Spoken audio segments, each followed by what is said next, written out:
Hey, what up, Who That Nation? This is No Cap, No Filter Saints. I'm your host, Marlon G. Back at y'all with another one. I got Marlon up in the building, got B up in the building. We got to talk about these Saints, man. It's a lot to talk about. First of all, first and foremost, man, it's looking like Tyler Shough gonna be the Grinch who stole Christmas from you, Marlon, bro, with that draft pick, bro. I don't know, man. We getting Uh, down to the we end of we this. we can still we look. I'll take it. We can still get a really good player. It just probably gonna be on the offensive side, which is hey they need it. So Yeah, man. He starting to impress people, bro, and that's what I kind of want to start the show off with. He's impressing a lot of the fans. He's winning over the fan base right now. A lot of people who were kind of iffy on him are starting to come around to him. His stats from this last game, it wasn't all that, but he was making plays. Even got players like Demario Davis saying he has that it factor. Um, a lot of people are making a joke that he's Josh Allen 2.0. I'm starting to see a lot of, you know, all these references to fast mobile quarterbacks. And it's crazy because he's not the most athletic quarterback, but he could get the job done. He's not the most quarterback that's going to carve you up, but he's going to make some solid throws. Now granted, some of these players, they ain't doing the best to help him out, just like how they was with Spence Rattler, but you could kind of see the vision. I'm gonna go ahead on and start it off with you, Marlon. Like, has Tyler Shough been impressing you so far? Like, is he living up to uh, more than what had your expectations been coming into the season? yeah, I mean I think he looks good for the most part. Um, you know, I'm glad that he uses his athleticism.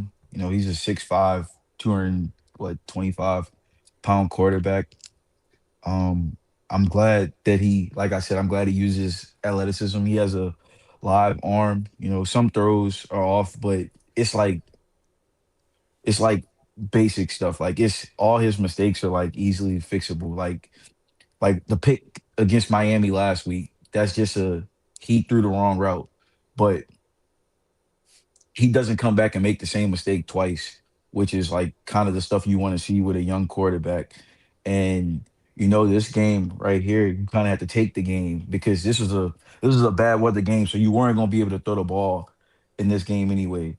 I thought this was probably Kellen. He had his warts throughout the game, but I thought this was one of the better called games. They just played as a team. They played a very good game, but I thought it started with him. I thought using his legs. Now, obviously, you don't want to be reckless with his legs and just taking a bunch of crazy shots, but he didn't take any big hits or anything. But I just think that like I see a lot of potential in him. Like I'm not willing to go how some fans go, oh, he the franchise, but he definitely earned 2026. We can evaluate that next year. The team will probably, you're gonna add some more pieces. Add another wide receiver, add a running back, fix your guard situation. Can't fix every hole, but like that's some of the stuff you can do. But he definitely earned 2026 for me. I thought he earned 2026 probably last week, but now at this point it's just building upon the season and getting like some type of momentum. Yeah, man, he's kind of reminding me of Daniel Jones, but good Daniel Jones, Indianapolis Daniel Jones, mixed with a little Blake Bortles. Like I remember Blake Bortles had that one good season when he played for the Jaguars, and Oh, that season was fake. That he season was got him there. He fake. got him there though. Like that's what I'm talking about this game right here. Like the stats ain't gonna blow you off the. Ain't gonna blow you away, but he made the plays that you necessary to happen, just like how Bo Nix be doing. Like I see a lot of that, bro. But let me go ahead on and get into Brian, man. What you thinking about this Tyler Shough fiasco that's going on right now, man? It's kind of remind me of Lynn Sanity when Jeremy Lin had the Knicks just going wild and all the fans were just right behind him, bro. But a lot of people are saying, man, don't just put all your eggs in one basket. This dude reminded me of a lot of like Will Levis. How you feeling about what's going on in the fan base right now with the whole Tyler Shough thing that's going on, B? I'm gonna be honest, bro. Tyler Shough won me over. I mean, I'm kind of with Rainey on it in the idea of now, do I think he's like, let's strap the rocket on his back and call him the franchise, and he's just that guy moving forward? Probably not. But and then what I mean by that is, I do agree he's earned 2026. And depending on how he plays, once teams have a full year of film on him, how he performs in 2026 will dictate 2027. But what he has earned is the right for the Saints to be able to say, we don't need to draft a quarterback. Now, do I think they'll still end up with a top 5 pick? No. But I do think they'll end up with a top 10 pick. The questions that I have that surround Tyler Shough at this moment are basically, am I seeing what I believe I'm seeing? Or am I seeing basically a D student in a room full of F's? Now, Tampa was a good test. They're banged up, no doubt, but they're still a division opponent. They were at home. So what Tyler Shough did was extremely impressive, no doubt about that. But I want to see it against teams like the Rams. I want to see it against the Buffalo Bills. I want to see it against the upper echelon teams, not because I think I want to see him fail, but because I want to see how he performs under real adversity. The Rams game, first game out, understandable for him to struggle. You kind of go up and down a little bit from there, but now we're starting to see him kind of elevate and grow more comfortable in the offense. And I'm not gonna lie, man, I like what I'm seeing. I think the right call was made to make the move to go to him instead of Spencer Rattler. But I still would have liked to see them kind of let him bypass that Rams game.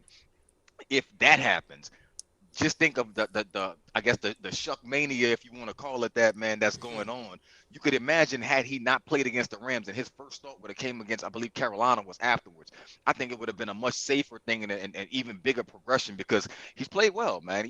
If the Saints lose the game and they continue to lose, and let's say they lose to some of the lower scale teams, they're not losing because of Tyler Shuck. In fact, he's elevating them enough to put them in a position to win. So I like what I'm seeing. I still think they'll get a top 10 pick. And with that, you build around Shuck or build the offense up to where if Shuck isn't the guy, you've got everything you need to succeed on offense to where you can plug and play. I'm okay with it, man. I like what I'm seeing thus far. So, kudos to Tyler Shuck, man. I hope he actually keeps improving. And what I want to see is I want to see him to continually get better, but I still want to see the Saints lose games. Them winning the game against Tampa pissed me off. Yeah, and Tampa needed to win that game. That's the crazy thing. We stopped them like 5 times on with turnovers. Tampa needed to win that game within the division because the Panthers are on their ass. The Panthers are on their ass, and it's gonna be very interesting to see how the Saints gonna fare with the Panthers this upcoming game. And they had enough pieces to win, I believe. Like they had Godwin out there, they had the rookie wide receiver, they had White and Irvin out there. Like they had enough pieces, but and they was at home. And shoot, they lost. And Todd Bowles, he kind of like infamous for sending blitzes at rookie quarterbacks, and it wasn't enough. It wasn't enough. Let's talk about Kellen Moore. I think those 2 runs by Tyler Shuck saved Kellen Moore ass, boy, from a lot of criticism. Because it's looking like Staley holding up to his end of the bargain with the defense, and I'm kind of starting to trust him even more to have his side of the ball prepared when it comes to the coordinations of the game and the staff over Kellen Moore getting his side of the ball prepared. Like I don't even like that drop that Chris Olave had. Like that pissed me off right there too. 3 catches for 30 yards. I don't know about your boy Marlon. I don't know about your boy. He That started to piss wasn't a me drop. off. That wasn't a drop. No, no, not the drop, not the drop. It looked like he was snagged up a little bit, but at the same time, I think it could have been a flag, but still 30 yards for 3 catches.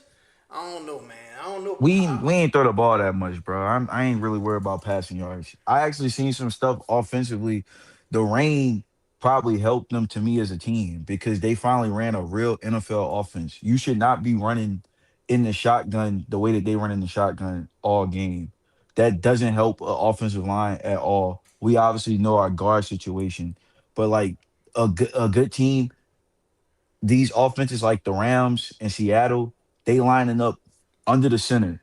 So I actually thought I thought the rain actually helped them as an offense to run a better offense. But it's the stuff with Kellen that I see that's like concerning is like the fourth down play, which the play that they end up going for it on fourth down and they got it, but Ruiz is like all the way in the end zone. Like dude, what you call it? The play before was clearly a first down. Like, why are you not challenging it? That's the coaching stuff I'm looking at. Like overall, I'm like, why are you are you so overwhelmed where you can't see? Like he got the first down by at least a half a yard, and you just hurry up and go for it. Like that's the stuff right there that gets me. I actually hope kind of their game plan and the two games that they won this year, they've won with Shuck starting, like the game plan has been like them lining up under center. I thought the cleanest game they had. This obviously this game had a lot of bad weather, so you're not going the passing game pretty much out the window. But like a lot of the stuff that they did in this game, I kind of look at how they would have ran when they beat the Panthers. Like you lining up in a real offense and not just exclusively shotgun helps everybody. It helps everybody do their job better. So that's one good thing. But then you leave with a negative on Kellen with like the not challenging that call. Yeah, I was So mad at that.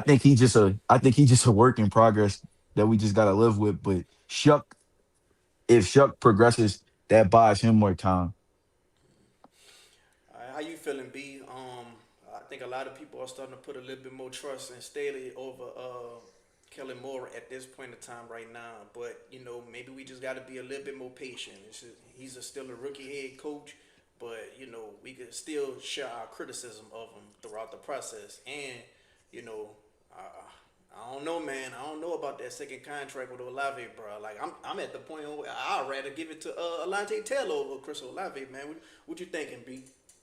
Well, first of all, bro, Rainey might be, the only person that still believes Chris Olave, has the potential to, kind of, wake up one day and be a one, possibly a strong two, or 1A if you I want to said call he's it a that. strong. But I said he is strong too, and yeah, I ain't moving off of it.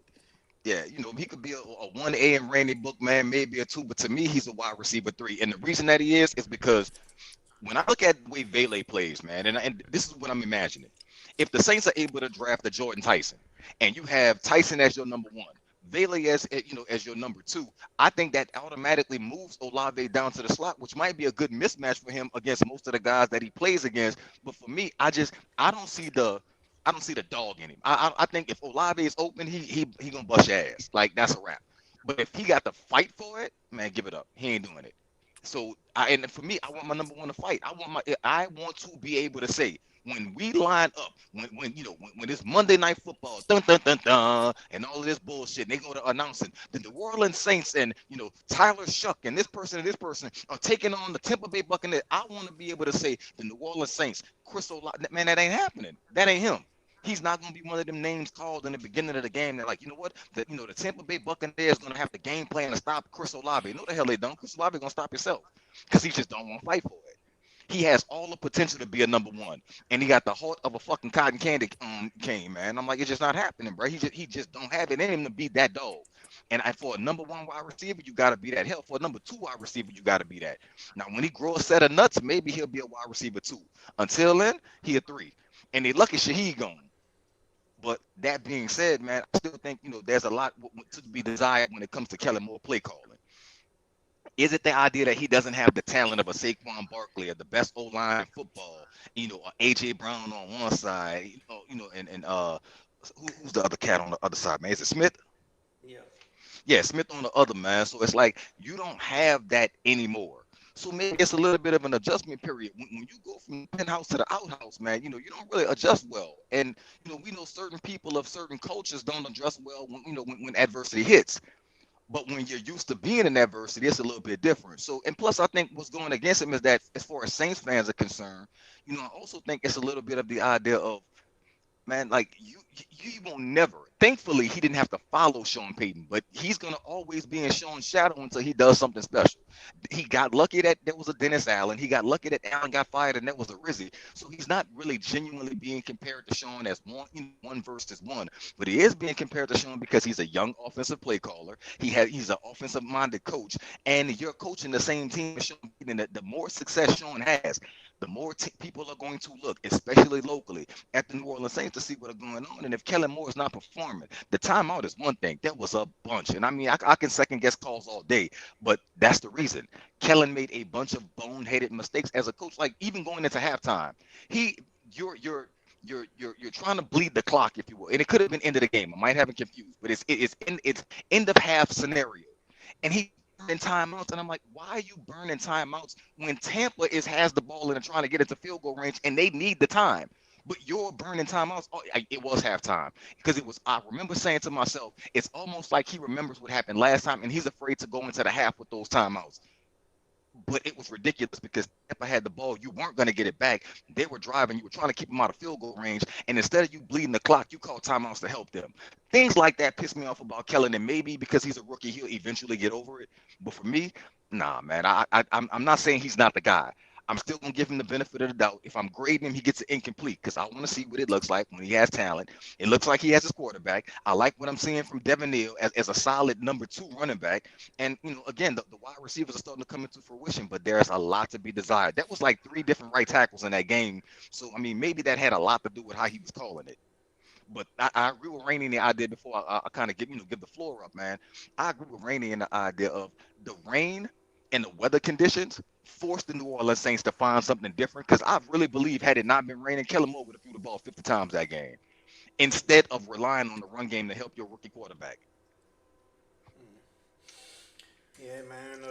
Me and Rainey was talking about it the other day. And he brought it to my attention. He was like, "Yeah, man, because look at AJ Brown. You know, he ain't in a good situation right now because the way they calling the plays, and he just believed that's the same thing that's going on with Chris Olave. And I'm like, I could see that. You know, I could see No, why. bro, hey, my point on Olave is I think he's a two.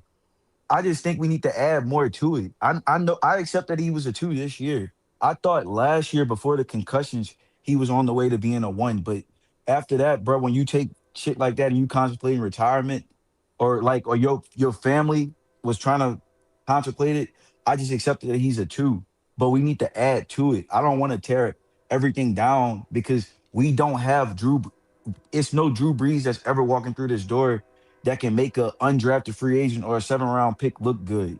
So I want to support the quarterback. The contract, whatever he signed, it's not gonna be this this not gonna be this high paying contract. It's probably gonna be, if you factor in who gonna get paid, it's probably gonna be at its highest, like the 18 highest wide receiver contract. Like I don't have a problem with that, especially if you drafting another guy high. I don't look at just wide receiver ones and twos. You need like a room. You a lot of times in football today, you playing three receivers. They got two starters because I do think Vele is a big body three that do a lot. That he do a lot. And when you watch Vele, especially the past, I say 3 weeks, you watch them and you like, damn, y'all started Brandon Cooks over that when this was the guy that you needed. So like I'm looking at adding another piece to go with that to make everybody's job easier, including the quarterback. So it's likely not gonna be a situation because I think we got some more cap coming in. We're gonna have some decent amount of cap coming next year. So it's likely not gonna be a situation where we got to pick over Olave Taylor, right? You can keep both if you want it. It just depends on it depends on kind of like what do you view Taylor as? Because Taylor gonna ask for boundary money even though he plays the slot. And like it's a difference. Like the slot, a top slot gets like 13, 40, like a top slot gets like 13 million, and a boundary that they'll probably comp him to will get like 18 million. So that'll be the difference on that. Alante should walk, man. Like the Saints should let Alante walk. Because don't get me wrong. I think if you wanted to keep him and you can pay him as a slot receiver, it's there. But his regression is there. Like let besides the interception, if Alante doesn't get that, he doesn't really have a great game that game. Like it wasn't like he was balling. That interception kind of redeemed him a little bit. But Alante been struggling, man. And I mean I know when he initially found out about Brandon Staley being a coach, he was like, oh, please turn me loose. But the problem is that, bro, you not who you think you are. Like in his mind, he primed Darrell Reeves. But the reality of it is he's more closer to Chauncey Gardner Johnson. Not that it's a bad thing, but he needs to be in a situation that plays him like that. And I don't know in Staley's defense that's going to happen. Yeah, I think I yeah. I think he thought I think he thought that he would be used like, I think when Jalen Ramsey plays star under Brandon Staley like that. But dude, Jalen Ramsey is like he's different. I'm not saying he's a Hall of Famer, but he's different. He damn close to it. Like Alante is more of that like that boomer bust slot. And then like they're gonna come Marcus back on him Peters, with like the kind of, but like even Marcus Peters, got the that the picks. type of ball hawk that he was different. Like Alante, like I don't like to do all the analytical shit, but like he had 2 years in between 2023 and 2024 where like he was probably the lowest rated coverage guy in the league. Like they are gonna use shit like that against you in a negotiation. And they should. I'm glad you brought that up, bro, because it's exactly you put the numbers behind exactly what I was saying. Like he doesn't look good in a position for the money that he's going to be required. So if you're asking me if I got to pick between giving Chris Olave 18, 19 million, a season, or giving Alontae Taylor, 18, 19 a season, I'm picking Olave. 100 out of 100 times, even though I believe he is a wide receiver 3 in my mind, and I ain't here to tell Rainey he's wrong about his potential to be a 2 or whatever like that. Like if Rainey see a 2 and I see a 3, hell on it, he's still not a 1, and that's all that really matters. So with that being said, but if I had to, I'm paying Olave because I believe in him a hell of a lot more than I believe in Alontae. Like, and, Olave's problem could just be where he fits into the offense at this point. Olave's probably could just be there's no running mate for him at this point to where he can kind of get more open looks. So I'm willing to concede that okay, there may be some things to where you can salvage his potential. I don't think you can with Alante, man. That's just not my thing. I think he'd be much better off. The question you asked him years ago, Maul, about whether or not he would play safety, I think he might be better at safety. But at this point, I don't even see him there. Being a good conversion guy. I don't see it happening. I don't think he can make the jump over at this point anyway. I don't think he can. And it's unfortunate because the Saints poured so much money into Justin Reed when you could have possibly just slid Alante over. I'm not sold on him at all, bro. I think he can walk, and at this point, I'm almost convinced the Saints are gonna give Olave an extension. But if neither one of those guys are on the team next year, and I kind of take to Randy's point about you can't keep eliminating talent, but if neither one of those guys are on the team next year, it's not gonna make me shed a tear. Yeah. And speaking of Alante Taylor, the coordinator that he has right now, he's improving, man. It says right now that I looked it up. The New Orleans Saints defense under Brandon Staley in late 2025 showed improvement, moving from near the bottom to around the middle of the league, ranking 12th in yards allowed and 6th in third down conversion defense by early December, adapting to his new zone heavy scheme despite early struggles and personnel questions. So they starting to learn the man defense, and they starting to like buy into it, bro. Chase Young, he's just racking up the sacks. Cam Jordan, he old man Cam Jordan still just racking up these sacks, and just Carl Granderson just getting left behind in the dust. But other than that, man, the defense is kind of looking solid, man. You put a Caleb Downs on his defense, or you put a Reese on his defense, and I think we're gonna be starting to cook up something. Like I still think we do need that shutdown cornerback. Like we need that shutdown cornerback, and I would like a better defensive tackle. A lot of people are starting to talk about this one defensive tackle that we gonna possibly be drafted now. I don't really want him. I'd rather Reese or Caleb Downs over him. But other than that, I still believe we need a defensive tackle, and I believe that we need that shutdown cornerback that can lock down the whole side of the field and take out opposite number one wide receiver. Uh, what y'all think about the improvement? You could go first, Marlon. Oh, what were you saying? With I had lost you in the thing.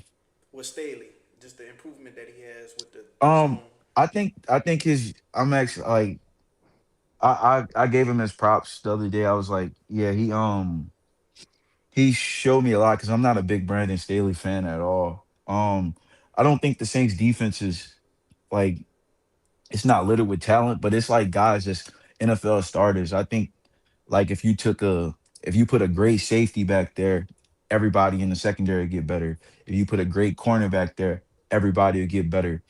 If you put a great edge rusher back there, everybody would be better. I do think that they need another defensive tackle. We not taking Peter Woods. If we take Peter Woods, the draft was a F. That's the Clemson guy, by the way. But I like the defense. I think it's like one of those defenses where I look at them like they're punching above their weight class because they don't have stars on the unit, or they don't have the stars in the two spots that can like really make your defense elite. So like imagine if the Saints defense had Micah Parsons and Chase Young goes to the role he should be in, which is a DN2. Or imagine if the Saints had like a prime Lattimore and Kool-Aid goes to two and Quincy Riley slots to a three, a nickel three or something like that, or if they had like this elite safety back there, like a shit, like a I ain't gonna say the Ed Reed, but like just an elite safety in the league, like a guy who we seen in the league, like a Kyle Hamilton or something, and like they'll just make everybody better. So I think that's kind of what the Saints defense missing, that elite guy either in the front on the D line or that elite guy on the back end, if not both. But they have like I think their defense is easier to fix than their offense, even though I think their offense is easy. Even though I think their offense got like clear things to fix, I think the Saints can solve their wide receiver thing this year. Like if you told me the Saints had Jordan Tyson and Olave with Vila as the big body three, I'm like, oh, that's a damn good. That's the best wide receiver room you had in a decade. Or since that Brandon Cooks, Michael Thomas, Willie Snead with Drew Brees at QB, that's the best wide receiver core you had room that you had as a decade in a decade. I think the hardest issue with the Saints to fix overall is going to be what do you do at the guard position? Because I think if you go check in free agency or the good teams now, they're paying for free agents. They're paying for the interior offensive line. You draft your tackles and you pay for the interior. And hopefully you draft your center. So the Saints potentially have their tackles. Obviously, Fuaga hopefully have a better season next year and stay healthy. But I think how you fix the guard position is going to determine a lot. Because I think part of that's a lot of the reason what's wrong with the offense. Like I can say, oh, we're missing another wide receiver because the game plan is kind of simple.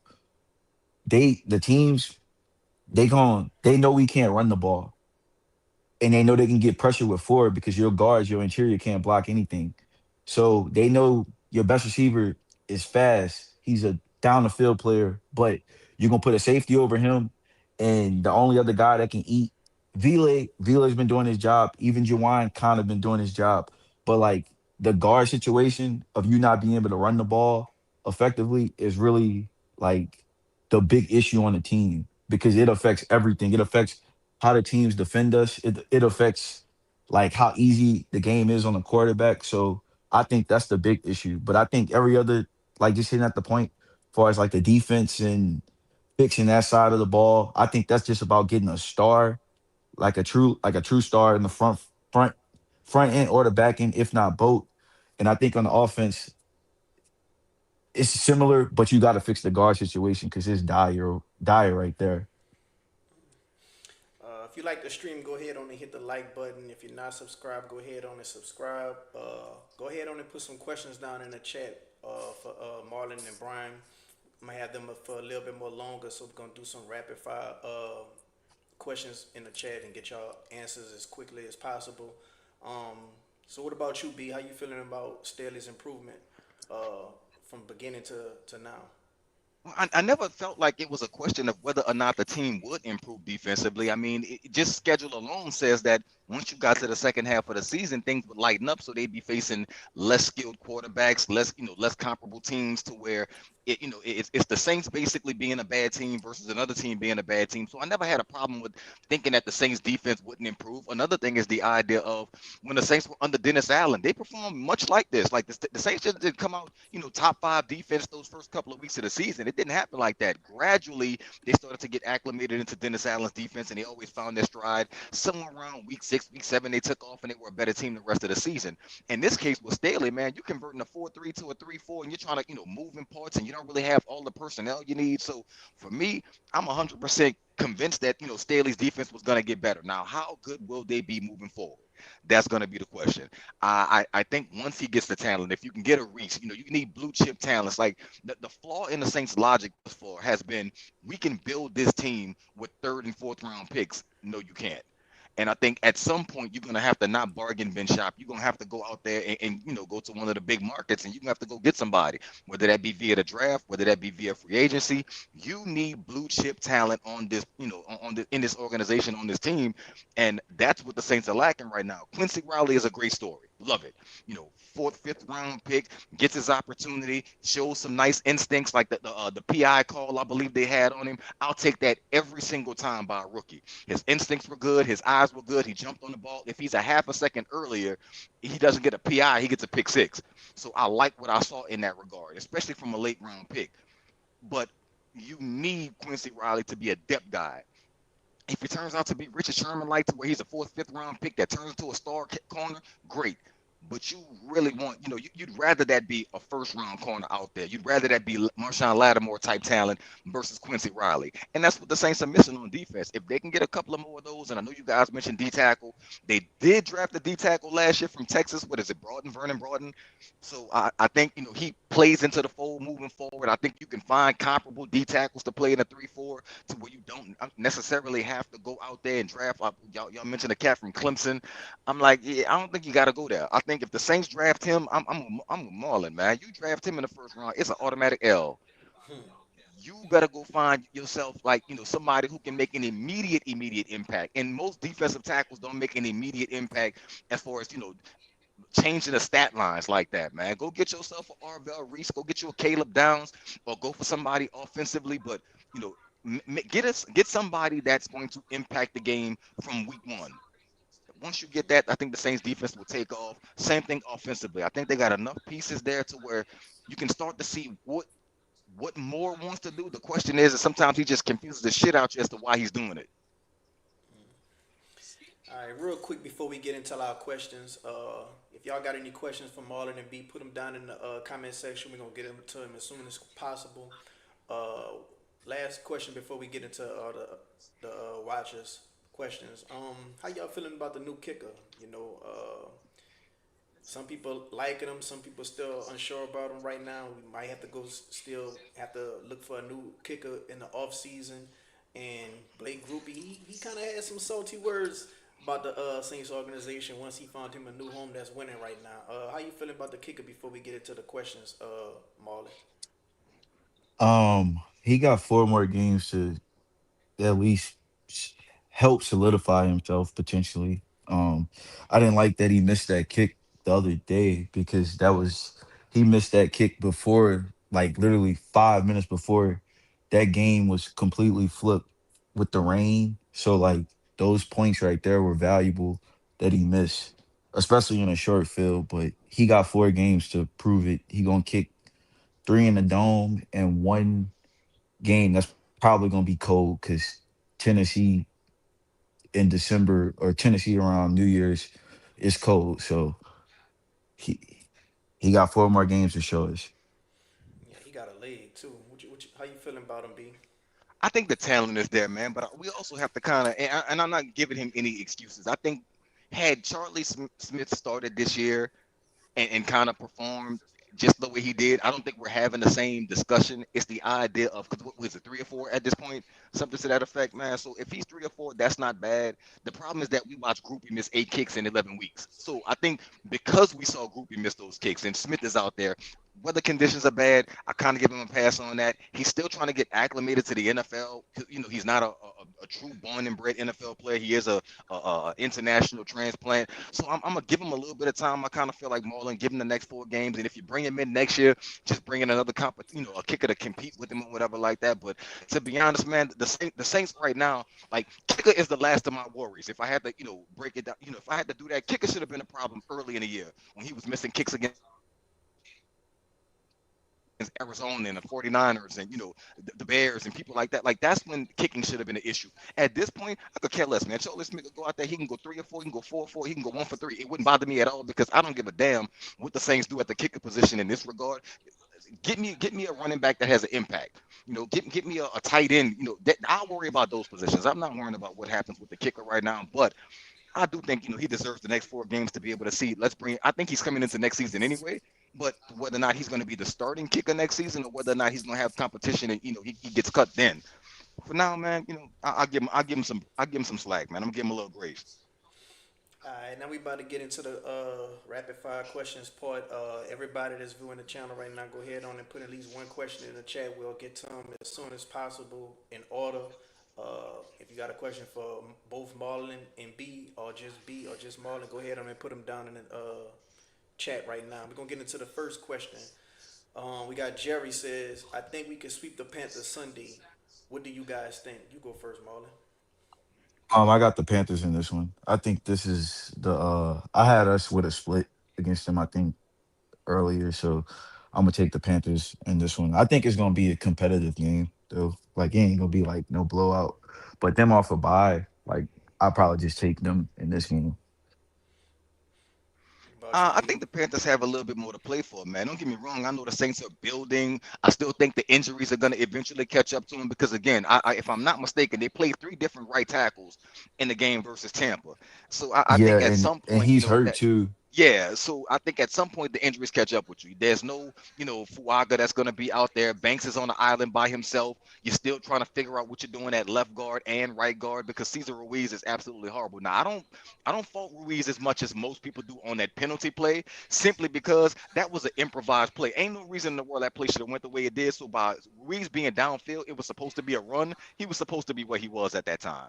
I'm not gonna hold him liable for that one, but he makes so many bonehead plays. I'm gonna just group that one in with him anyway because it just gets on my damn nerves. So I don't know what the Saints are gonna do at right guard or left guard. So with that being said, the offensive line being the way it is, I think that's going to give Carolina the advantage. So do I think the Saints can win? I mean, sure they can. I'll be honest. I didn't think they had a chance of beating Tampa in Tampa, especially with the rain conditions. I thought Bucky Irvin getting baptized and then he was going to baptize the Saints. It didn't happen that way. He kind of got injured and everything kind of derailed a little bit. I think Baker ran his mouth a little bit too much and the karma came back to bite him. But moving forward, man, I think Carolina wins this one, and I don't think it's gonna be like I think it's gonna be the Saints will fight, but I think at some point Carolina pulls away. It's just they are on a mission right now, man, and the confidence of being the number one team in the division is right there for them. Tampa has what I want to say they've lost three out of their last four games, so I mean that ain't that's not really good. So Carolina might have a little bit more to play for. We got AKA the scientist says, "What team in our division has the brightest future in the next 5 years?" Um, shit, nobody. I'll probably pick Tampa just off talent alone, but I can't. I can't really answer the question right now. I can't. I'm I'm, I I'm gonna think it's to answer be it this way. determined. We have candles that are outside in the sunlight. So I mean, it's like if you're saying bright future, I'll say it this way. I'll get. I'm gonna sound more homerish on this one, but it's not purposely done. The reason why I think the New Orleans Saints is because they have the advantage of being the last team to rebuild. So you get a chance to kind of see exactly what everyone else has done. What's going on in Atlanta right now to where you have Michael Penix who's coming off an injury, and you have Kirk Cousins who you basically benched until he wasn't any good, and now he got to come save you, and they're already just like us. They'll be watching the playoffs from the couch. So for me, I think when you look at Atlanta, you could be like, you know what, they got some talent over there, but what's going to go on Raheem Moore? What are they going to do with the quarterback position? They still got to decide about Kyle Pitts. That defense was the number one pass defense, but they really can't stop the run. So you have Atlanta over to the left. To the right, you have Tampa. Baker Mayfield, they're trying to figure it out, but you got a lot of people that are getting old, and you got a lot of people that's going to be looking for more money soon when it comes to Tampa. So you have, you get to see what they're doing over there. You get to see if Mike Evans is going to come back, off the injury. You get to see if Godwin can stay healthy, which has been one of his biggest issues. And then you got Emeka Ibuka, man, who's like should be a number one receiver moving forward. They still got to kind of figure out the tight end position a little bit better than what they have. But again, you get to watch and see what Tampa's done and counter their moves. And then there's Carolina, who I would say, if it not for the Saints, I think they have the brighter future because they do have the young team. They do have young talent. They have found their running game. They do have their wide receivers. They do have a defense that's building and improving. And they have a damn good coach in Dave Canales. So if I had to guess, if it's not the Saints, it's probably the Panthers. Yeah, I'll probably say I think Atlanta got the young talent. They do have young talent, but they wasted the rookie contract of Bijan and Drake London. And Bijan is like a $21 million a year running back, and Drake London is like that 33, $34 million a year wide receiver. And now you have like no quarterback on the roster at all. I'll say the Panthers probably have it because they built up a lot of the team. Now they still need stuff on the defensive side, as far as like the linebacker and edge room. But like the question you're gonna run into them with is Are you paying Bryce Young? They'll probably pick up his option and give him another year, but Bryce Young is not a guy that you, just being honest, that you want to just say, "Oh, I'm paying that guy 50 million." I think with the Bucks, they kind of been getting they got a lot of good years out their best players, but like you watch the Bucks the last 7, 8 games, you realize how important Mike Evans is to their team. And Mike Evans probably will come back for another year after this, but after that, he probably retiring. And I don't think he a replaceable player. I think shit, I watched the Bucks play. No, we don't like him, but like shit, the last 7, 8 games show that's a Hall of Famer, bro. They team can't fucking function without him. Even Ibuka can't function without him because now he getting all the coverage on him, and now you got the yips. But like, I think that's their side, and then you got to decide, damn, is Baker worth 50 million because he only got 1 more year left on the contract, and shit, he ain't looked good in 2 months. So that's their problem. They best players is all actually on second contracts too for the most part. And then I think with the Saints, I think the Saints in a wait and see mode, but I think a lot of that dead money coming up next year, if they can continue, if they can draft well again, like they don't have any, like even if if they kept both Taylor and Olave, those not contracts that's like back breaking because they not top of the market contracts. Again, Alante will be paid like a slot slash boundary corner. That's not a major contract. Olave wouldn't get a major contract, so they don't have a lot of money tied, and they do have like flexibility finally coming. So I guess for me, it's just a wait and see mode. Yeah, that's the only thing about drafting Jeremiah Love. I said a lot of people want us to get him, but I just hope it don't be no situation like Bijan in Atlanta. Like, cause if things don't go right with Tyler Shough, then we pretty much just gonna have a Ferrari up in the goddamn apartment complex. But I mean, shoot, if things hit, who knows what can happen? Cause we see what's going on with the Panthers right now with Dow, and then they added McMillan. So but we got Jerry says with 4 games to go, with the Saints finish with 7, 6, 5, 4, or 3 wins. Uh, I'm probably gonna go. I'm probably gonna go. Shit, I'm gonna go 5-12. But I might switch to 6-11 eventually. I don't know. I think they lose this week. They beat the Jets. I think that Tennessee game is gonna be like a stupid loss because I do think it's gonna be like cold weather, and I think they beat the Falcons. But I might switch that depending on how they look the next couple of weeks. I can switch to 6-11, but I don't have them winning out or anything. But at least I think they get 2 wins. Yeah, I think they might get two more as well, man. I mean, I kind of, if I'm not mistaken, I know prior to the season, the three of us sat back and kind of did the predictions. I want to say I had 5 wins, if I'm not mistaken, and I'm kind of still in that mind frame. I know they still have the Titans coming up that Randy mentioned. They got the Panthers this week. I think they'll take a loss there, man. The Jets should be a win because I think the Jets are, they're tanking an open sight, and I think the only other team left is the Browns, if I'm not mistaken. Correct? No, we play the Titans We got the Titans. We got the Titans. Titans, and then the Panthers, Falcons. Falcons. That's who it is. The last game of the season be the Falcons. So If we yeah, if we played the Browns, I'll pick a loss, man. yeah, That I would have picked defense the too Browns. good. That's why I kept thinking. I'm like, is the Browns on the schedule Yeah, this year? But yeah, if they'd had to play the Browns, man, it would have been bad news because Miles Garrett would have went for the sack record in that game alone. yeah. But yeah, man. So that being said, I think they'll. I mean, what I got? 2 more wins. Yeah, I'll take 2 more wins, man. I think they'll get clipped by the Panthers. So I think if I had to pick, it'd be the Jets and Titans if I'm not. But I ain't gonna lie, man. I kind of want them to beat Atlanta because I mean, for me, I have nothing else going. The only thing I wanted for the Saints this year, I wanted 3 wins. I wanted them to sweep the Falcons. I wanted them to beat the Bears. That's already gone now. They got 3 wins, but I don't think they're gonna lose out either. So I'll go back with the 5, man. I just hope they beat Atlanta because with nothing else to play for, at least let us be tied with them going into next year. Because I have a son-in-law, bro. He a Falcon fan. I be wanting to beat the hell out of him, bro, because I can't stand hearing him talk about his Falcons, and I can't say nothing except, man, well, y'all will be on the couch with us. Like that's the best I got right now. And they got the historical series over us right now. So That being said, man, Yeah, I want to yeah, tie it I back want to up. tie it. 57 I need to apiece. tie it back up, man. So I mean, if you could spare me one more win, Saints, man, that if you can only give me one more this year, give me that one. But Uh, I think even though, oh, he's saying people saying we picking 8. Nah, we not getting Reese. Young no, If we we picking that if we picking at that's 8, we ain't getting Reese at all. yeah.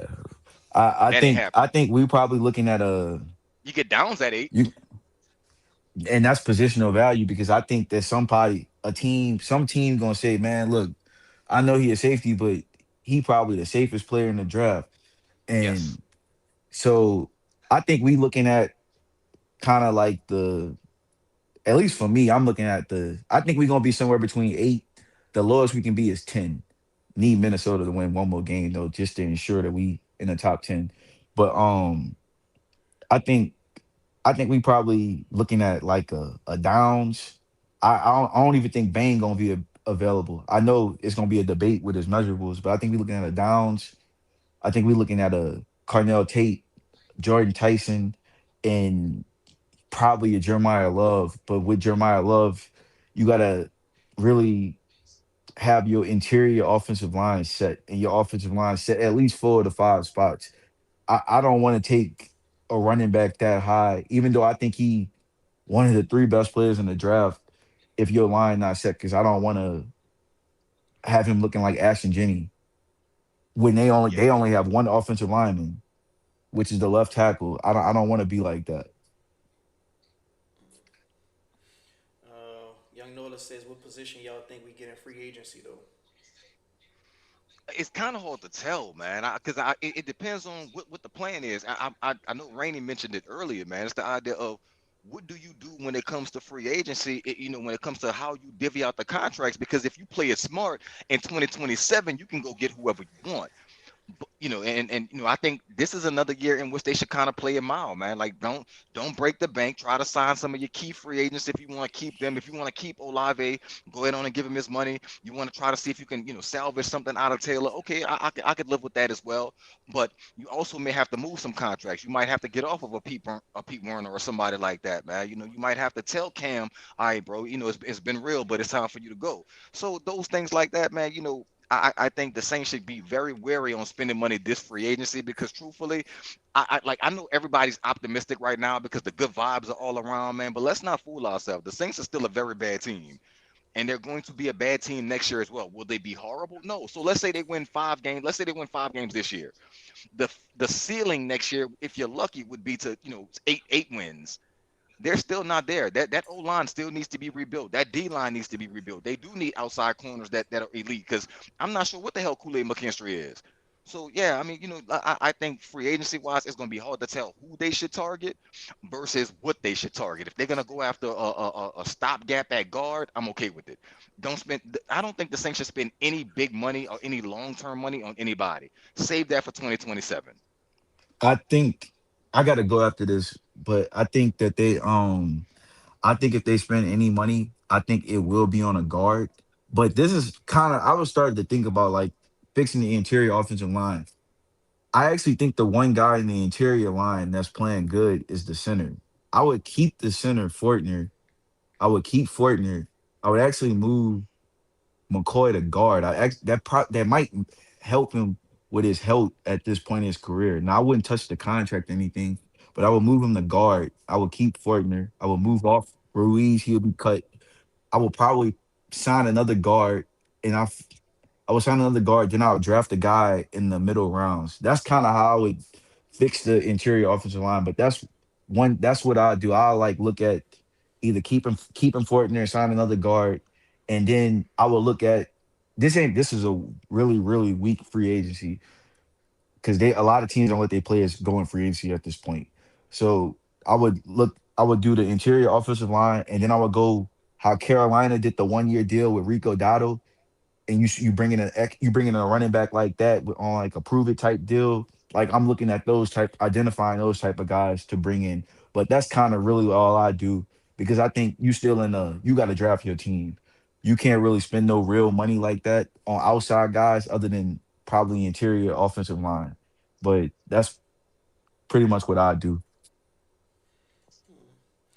I If you gotta go, you could go ahead on and just tell people to follow you at on Twitter, Marlon. I was gonna ask you about the Pelicans because that boy Queen looking better and better, Hey, boy. before y'all can follow me on Twitter at It's Rainy though. Look, that's still they should have put a protection on that pick. As long as that pick ain't top three, it is what it is. Trade Zion, get him out the way. But that's how I feel. But y'all boys take care, man. I'll talk to y'all. Salute, All right. fam. All right. All right, yeah. Before we get to the Pelicans, before I let you go, B, we're gonna get to these last few questions. You could just answer them very quick. You know, you ain't For gotta sure. go. You ain't gotta go too in detail with it. Young Nola says, uh, Pickens gonna be with the Cowboys next year? Question mark. And how y'all feeling about the Chiefs? The Chiefs' downfall is kind of crazy, man, because it came from a little bit of arrogance. At some point, you can't keep getting rid of talent. That's what Rainey was mentioning earlier by Olave leaving and Taylor leaving and stuff like that. Like at some point, don't get me wrong, like they're not exactly world beaters on the Saints, but they're still the most talented players you have. You got rid of Rashid Shaheed, keep on going like that. At some point, you drain yourself, but you can't keep getting rid of the Tyreek Hills and stuff like that, man, and all of these quality players and Travis Kelsey getting older and stuff like that, man. So I think at some point what's happening with them is just a little bit of arrogance. It was like, nah, we good. We ain't got to really start playing hard until the middle of the season, and we're good enough to overcome all of the obstacles. Not really, man. It's the NFL. Everybody getting better, and you always have that one team, no matter who you are, that's your kryptonite. Like for as great as the Buffalo Bills are, the one team they can't stand to see coming is the Cincinnati Bengals. So it's wild that it happens like that, man. Joe Burrow roll up to your city. Same thing with Kansas City. For as great as they are, they might not want to see Buffalo. Houston just destroyed, them, man. So it's like at some point you start seeing teams and you're like, man, you know what? Maybe that team just does something that we just can't stop. And that's exactly what it is, man. That's what's going on with Kansas City. Now, what was the other part of the question? He was asking, is Pickens gonna be with the Cowboys next year? I guess he alluded to Yeah, Pickens. I don't, ain't no way, we can go ahead and leave that one alone. Ain't no way. Yeah, man. I was watching the game the other day, man. It looked like he just stopped on a route, and the ball was right He there. He did, could, yeah, he did, but but they gave up too much to get him. Before they let him walk their franchising. So if there are any Saints fans out there, respectfully, let it go. um, before we get to the Pelicans, give me your Super Bowl prediction. Who's gonna be in there? Man, it's kind of tough, bro, because I'm afraid of Houston's defense, bro. Like what they doing on defense right now, man, they were kind of remind me of the Legion of Boom. If they can just offensively, just if they get to 24 points, it's gonna be hard, knocking them out of the playoffs because they are solid enough defensively to where you're gonna really have to put in pain, man. So my guess would be possibly Buffalo and LA. And boy, I want to see Lamar in the Super Bowl. Damn it. That train thing is gone, man. Like them losing to Pittsburgh this week kind of showed me. Don't get me wrong, Lamar was first game back from injury, but they don't really have what they need out there to make it work, man. And Henry, he's the only legit running threat. You put 8 in the box, you try to make Lamar beat you, and likely drops a touchdown pass, man. So yeah, bro. I don't know. I don't Man, know. that boy, what his name is? Josh Allen, boy, this boy about to get like a little cakewalk to the Super Bowl. You It know? could be, bro. Like he got the right formula, right? But again, it's always that kryptonite that can roll up on you, man. So Oh no, Joe I Burrow don't gonna be know. back, huh? Well, they ain't Joe gonna be in the Burrow, like playoffs, huh?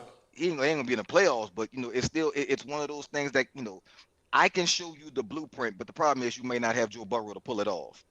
Yeah, boy, no Joe Burrow, no Kansas City Chiefs, probably no Lamar Jackson. You don't really believe in the Patriots. You don't believe in the Broncos. God damn, motherfucker. Nah, Uh, man, but I shit you not, bro. I if I'm Buffalo, I don't want to see Houston in the playoffs. Hopefully somebody knock them out before they get to me, because I don't want to see Houston. um, let me talk about the team across the street, man. The Pelicans, man. Zion, he's going to be out for some more time. Fans are fed up. A lot of people who are even the biggest Zion supporters are just, they ready to trade him. I mean, it's been 7 years, man. If you had a child 7 years ago and your child is seven, that whole time Zion never played in one playoff game since your child been born. and that's crazy to think about, bro.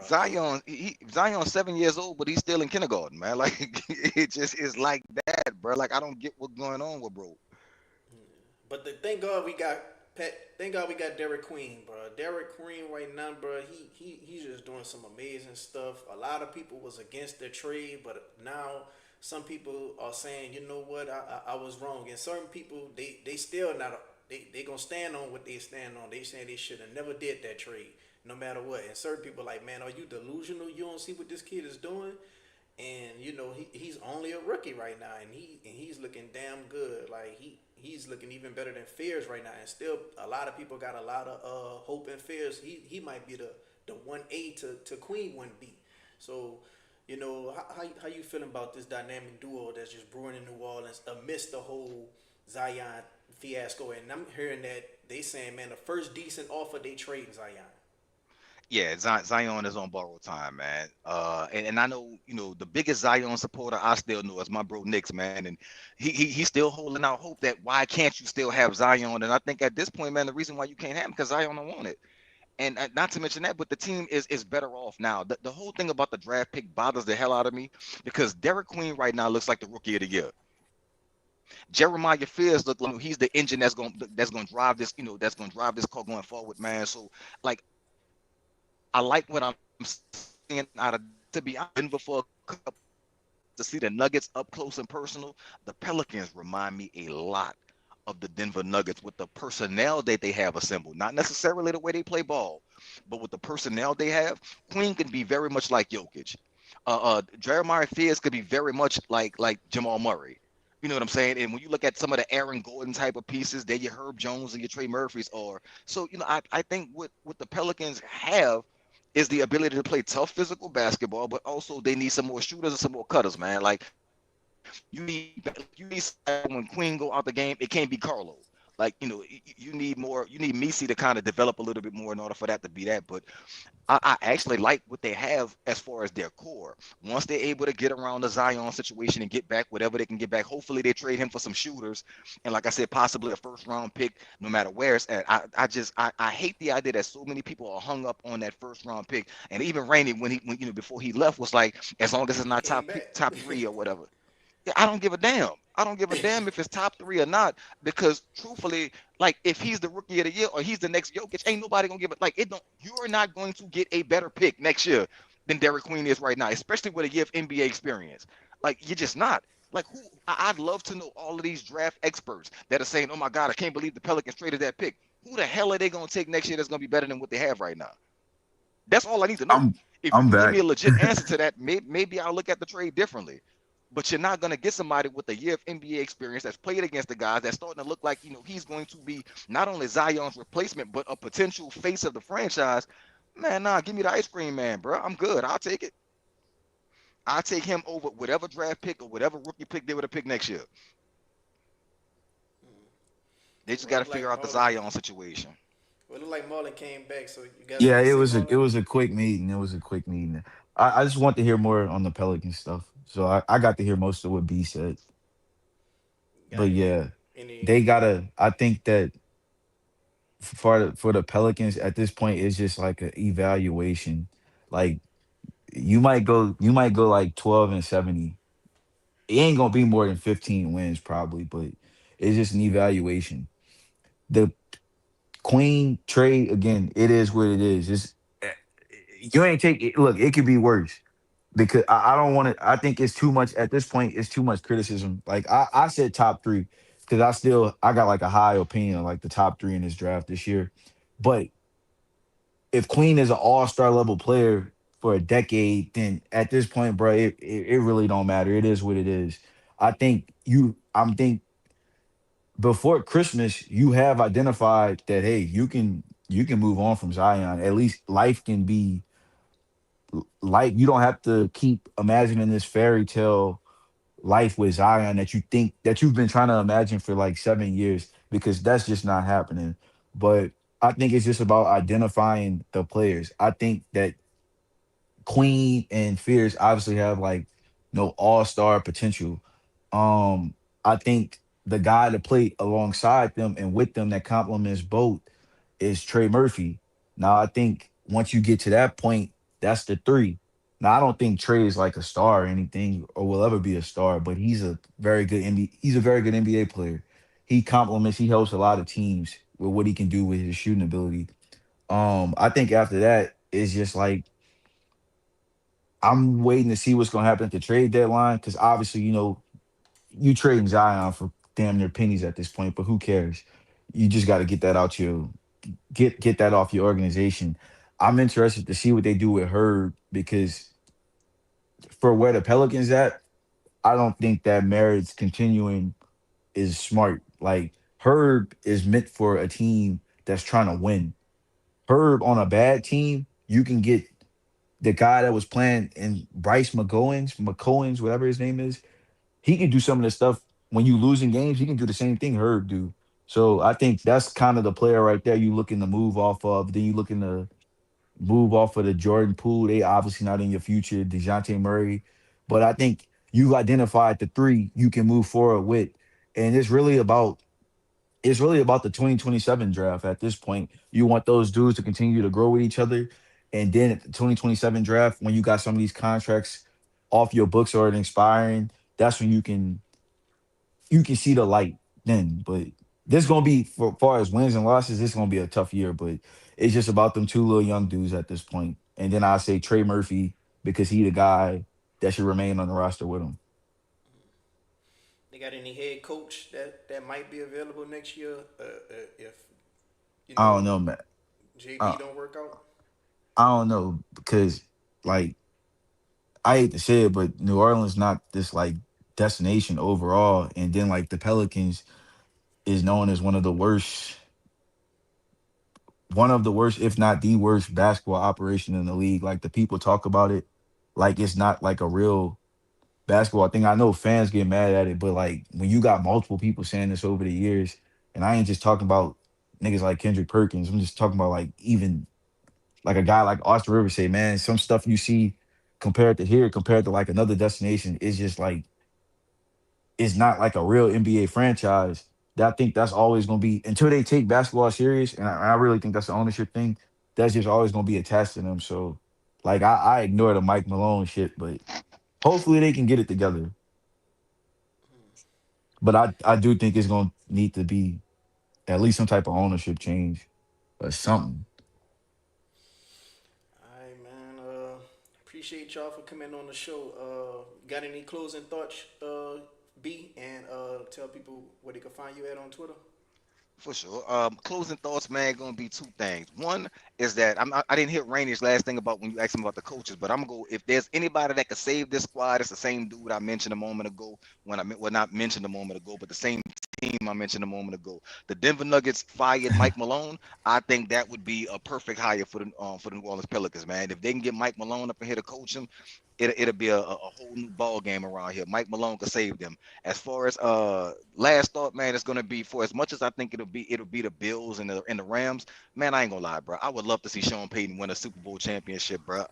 I still love all my time out there in Denver, man. I'd love to see the people of Colorado be able to get their Super Bowl win and throw a parade, man. And the hell, I'll go out there to celebrate too. I bring Sean a couple of perks or something like that, man. He'll love it. Oh, Rainey, what's your Super Bowl prediction? B say the Bills and the Rams. I think the Rams are by far the best team in the NFC, and I trust their quarterback and coach combo the most. I think if I pick the second team in the NFC, I'll probably pick Jordan Love and the Packers.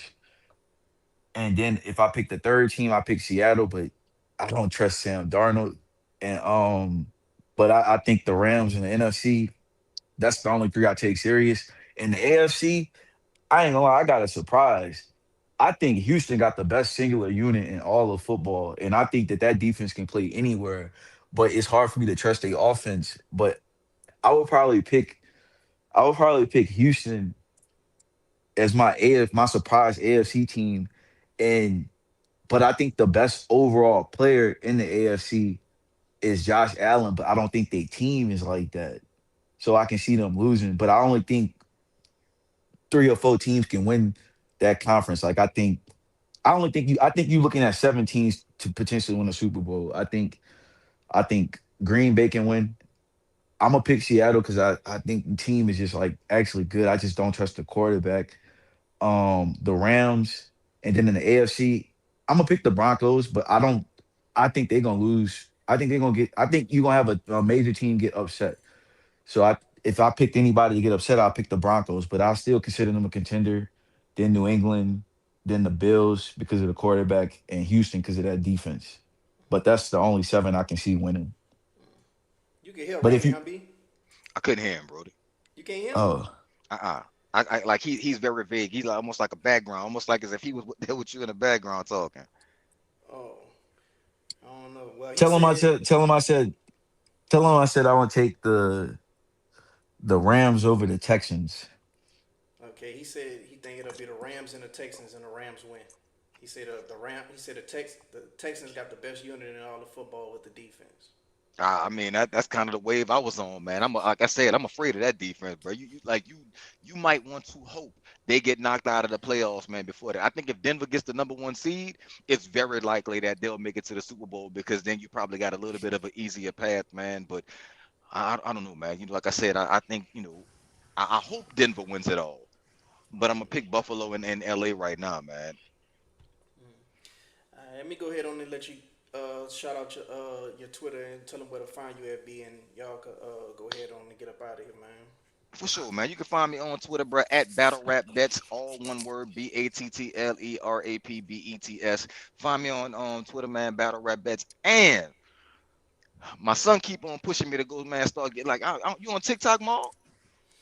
I just downloaded it like a week ago just so I could see what people send me because people send me stuff on TikTok all the time, but I never wanted to make one. But just to start seeing what they be sending me, I made one, but I never really did the account and all this and all that. I just made it simply to see what people be sending me. That's the same wave I'm on, man. But my son keep telling me he like I'm telling you, pops, man. That's the way to go. So I think I'm a man. If I do anything, bro, if I jump back into this full time, bro, and start doing it more, man, I'm gonna be on TikTok more, man. So just for those that follow me on Twitter, be looking out for me on TikTok probably within like beginning of next year. Okay, so be on the lookout for that. Marlon, you got any you you want to tell them where to follow you again before you leave up out of here? Yeah, y'all can follow me on Twitter at it's rainy though, ITSRAINEYDOE, and that's about it. I ain't really have no Uncle of the Week. I know Uncle of the Week upcoming whenever he plays is gonna be Philip Rivers. Just letting that Yeah. everybody know that. But that's pretty much it. All right, man. Appreciate y'all for joining on the show, man. Happy holidays, and I'll get back with y'all again after the next Saints game, man. For sure, All brother. right, y'all take care, Y'all man. be easy. All right. And that's the end of the stream. Appreciate everybody for coming in with the chat and engaging. If y'all like the stream, go ahead on and hit it with the like button to help out with the algorithm. Go ahead on and subscribe if you're not subscribed already. And until next time, who that? Happy holidays.